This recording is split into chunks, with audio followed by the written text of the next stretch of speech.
আমি সংক্ষেপে কয়েকটা কথা বলবো। প্রথমত,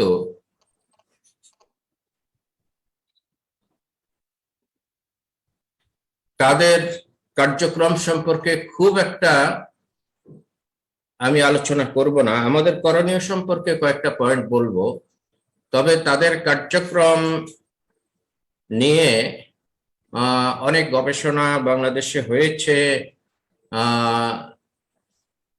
মোয়াজ্জম হোসেন, আমাদের প্রিয় ভাই মোয়াজ্জম হোসেনের নেতৃত্ব কিছু কাজ হচ্ছে। তাদের পরিসংখ্যানও বাংলাদেশে এখন জ্ঞাত। লোকেরা জানে যে কত লোককে তারা কনভার্ট করে নিয়েছে এবং তাদের কাজের টেকনিক সম্পর্কেও যারা এই ফিল্ডে কাজ করেন তারা জানেন। অপরদিকে তাদের পৃষ্ঠপোষক কারা সেটাও এদেশের সচেতন জনগণ জানে।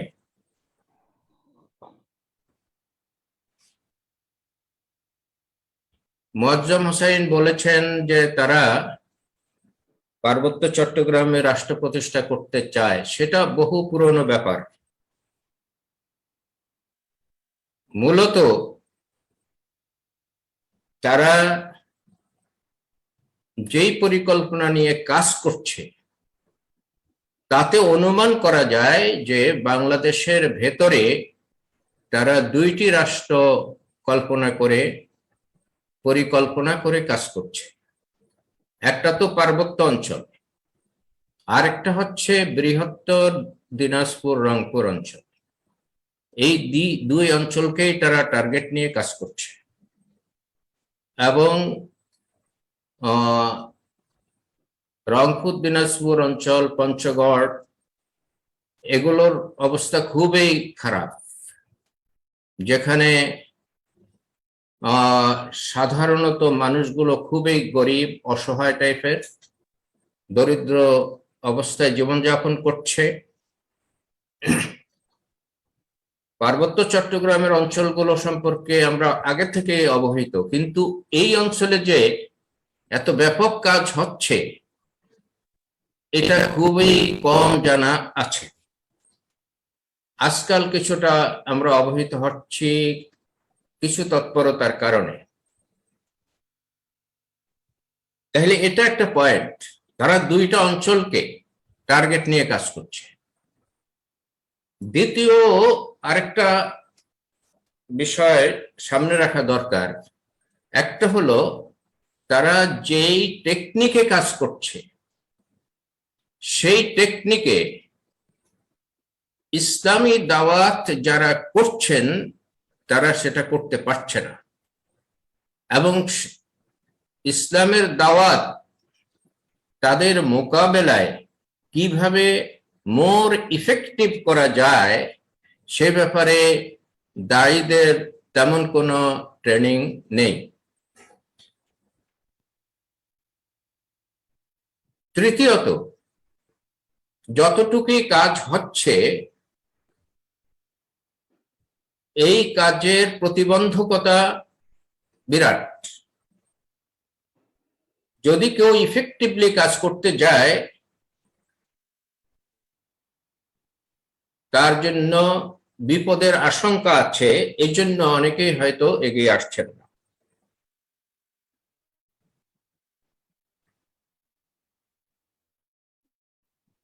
তারা চতুর্থত, তারা যতটা স্যাক্রিফাইস করছে এই কাজে, তাদের দায়ীরা যতটা স্যাক্রিফাইস করছে আমরা ততটা স্যাক্রিফাইস করতে পারছি না, দাওয়াতি কাজে অতটা স্যাক্রিফাইস করতে পারছি না। আমি ছোট্ট একটা ঘটনা বলি। এটা 2010 সালের কথা হবে, 9 বা 10 সাল।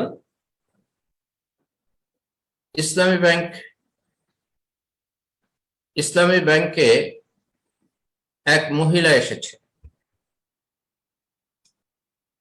এই মহিলা আমার সাথে সাক্ষাৎ করার জন্য সময় নিয়েছে। তো ব্যাংকের একজন অফিসারকে সাথে রেখে ব্যাংকেই তার সাথে কথা বলেছি। এটার সার সংক্ষেপ হলো, মহিলা বলল, মহিলা ইউরোপের উত্তরাঞ্চলের কোন একটি রাষ্ট্র থেকে এসেছেন এবং তিনি পিএইচডি করছেন এবং পিএইচডির বিষয় হচ্ছে মুসলিম জনগণের মাঝে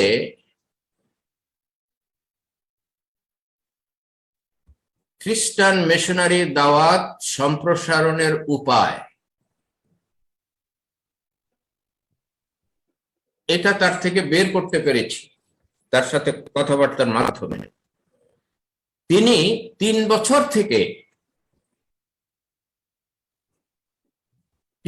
বছর থেকে কক্সবাজারের নিভৃত একটি উপজেলার কোনো একটি অঞ্চলে, যেখানে কোনো গাড়ি ঘোড়া চলে না, সেখানে হেঁটে যেতে হয়, কিছু সাইকেলে যেতে হয়, এই ধরনের অঞ্চলে গিয়ে মহিলাদেরকে অর্গানাইজ করেন এবং তাদের সহযোগিতা করেন এবং তাদের মধ্যে তাদের দাওয়াতি কাজ করেন।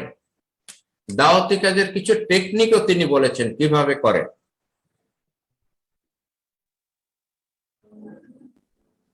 তিনি এসেছিলেন মূলত ইসলামী ব্যাংকে আমরা কিভাবে মাইক্রো ফাইন্যান্স করি এই পদ্ধতিটা জানার জন্য। মাইক্রো ফাইন্যান্সের ব্যাপারে একটা ইসলামী শরিয়ার ভিত্তিতে কিভাবে মাইক্রো ফাইন্যান্স চলবে সে ব্যাপারে একটা কমিটি হয়েছিল, গুরুত্বপূর্ণ কমিটি। আমি কনভেনার ছিলাম সেই কমিটির, সেই জন্যই আমার সাথে সাক্ষাৎ করতে এসেছিলেন। আমরা কিভাবে মাইক্রো ফাইন্যান্স করছি এটা জানার জন্য আসছে এবং এটার মোকাবেলায় তারা কিভাবে কাজ করবেন, মূলত উদ্দেশ্য ছিল সেটা। তো তার থেকে তাদের কর্মপদ্ধতি সম্পর্কে কিছু জানলাম, যেই প্রক্রিয়ায় তারা কাজ করছে সেটা তাদের অতটুক কাজের জন্য খুবই ইফেক্টিভ। এখানে একটি কথা মনে রাখা দরকার, তারা ইসলামের দাওয়াত দিচ্ছে, তারা খ্রিস্টানিজমের দাওয়াত দিচ্ছে না। তারা বলছে আপনারা মুসলমানই আছেন, আপনারা শুধু আপনাদের নবী, আপনাদের কোরআনে তারা ঈসা আলাইহিস সালাম বলে, যিশু বলে না।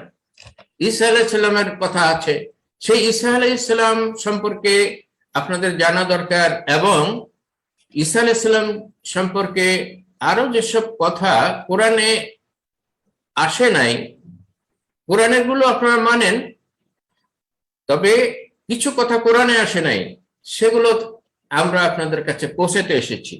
এবং সেটার মূল কথা হচ্ছে আপনারা যদি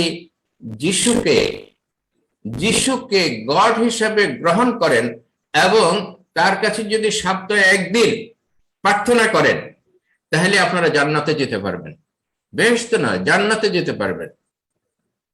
একবার সব ইসলামিক পরিভাষা এবং ইসলামিক পরিভাষায় বই পুস্তক সবকিছু তারা প্রকাশ করেছে, বিতরণ করছে এবং কথাও বলছে, তাদের দাওয়াতও ইসলামিক পরিভাষার ভিত্তিতেই দিচ্ছে। এই বিষয়গুলো আমাদের সামনে থাকা দরকার। এখন এগুলোর মোকাবেলা আমরা কিভাবে করব? প্রথম কথা হচ্ছে, মোকাবেলা করার চিন্তা নিয়ে মাঠে নামা উচিত হবে না। মোকাবেলা করার চিন্তা নিয়ে মাঠে নামা কোন অবস্থাতেই ফলপ্রসূ হবে না। কেউ মোকাবেলার কথা বলছেন, মোকাবেলা করতে যাবেন কেন? পজিটিভ কাজ করতে হবে, আমাদের পজিটিভ কাজ করতে হবে। আমি এটাকে গুরুত্ব দিয়ে বলছি, পজিটিভ কাজ করতে হবে। দ্বিতীয় কথা হচ্ছে, যারা কনভার্টেড হয়ে গেছে তাদেরকে টার্গেট নেওয়ার দরকার নেই। যারা কনভার্ট হয় নাই তাদেরকে টার্গেট নিতে হবে, তাদেরকে টার্গেট নিতে হবে, দাওয়াতে টার্গেট। এবং সামনের দিকে যেন আর কাউকে কনভার্ট করতে না পারে সেই ধরনের প্রোগ্রাম নিয়ে আমাদের কাজ করতে হবে। এবং এটা আমি আমাদের স্নেহভাজন মোয়াজ্জম হোসেন ছোট ভাইকে এটা বলছি যে তাদেরকে এটা মাথায় রাখা দরকার। ওদেরকে ফেরানো আমাদের আসল কাজ হবে না। আমাদের আসল কাজ হবে যাদেরকে এখনো তারা ফেরা কনভার্ট করতে পারে নাই, তাদেরকে যেন কনভার্ট করতে না পারে তাদের ফিল্ডে কাজ করতে হবে, তাদের ফিল্ডে কাজ করতে হবে। এবং যারা চলে গেছে তারা ইনশাআল্লাহ অটোমেটিক চলে আসবে। এখানে প্রশ্ন থাকে আরেকটি, এবং সেটা গুরুত্বপূর্ণ প্রশ্ন। সেটা হচ্ছে,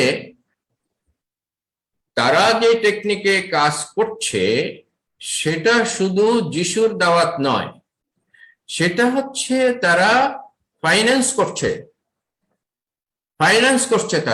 তারা গরু কিনে দিচ্ছে, ছাগল কিনে দিচ্ছে, জমির ব্যবস্থা করে দিচ্ছে, এই সব কিছু তারা করছে। এগুলোর বিনিময়ে তারা কনভার্ট করছে, সুতরাং যারা চলে গেছে অলরেডি, যাদেরকে কনভার্ট করা হয়েছে, তারা এইসব স্বার্থ ত্যাগ করে এখন ফিরে আসবে দাওয়াত পাইয়েই, এটা সহজ বিষয় নয়। বরং যারা এখনো কনভার্ট হয়নি তাদের পেছনে কাজ করতে হবে এবং তাদের ঈমানকে মজবুত করতে হবে, তাদের নলেজ দিতে হবে, এবং যারা গেছে তারা নিজেদের কি ক্ষতি করেছে এটা এদেরকে অবহিত করতে হবে। 2 নম্বর বিষয় হচ্ছে অর্গানাইজ করতে হবে, মজবুত সংগঠনের অধীনে তাদেরকে আনতে হবে, যারা তাদের পিছনে লাগাতার লেগে থাকবে, তাদের পিছনে লাগাতার কাজ করবে, তাদের ঈমানকে মজবুত করার জন্য পরিশ্রম করবে, এবং তারা ওখানকার বাসিন্দা হইতে হবে। এই ধরনের লোকদেরকে ফাইন্ড আউট করতে হবে ওইসব এলাকা থেকেই, যেন তারা জনগণের ভাষায় কথা বলতে পারে। তারা পার্বত্য চট্টগ্রামের লোক হইলে সেই ভাষায় কথা বলতে পারে, সেই রকম লোক হইতে হবে। দিনাজপুরের লোক হইলে দিনাজপুরের ভাষায় যেন কথা বলতে পারে, সেই রকম লোক হইতে হবে।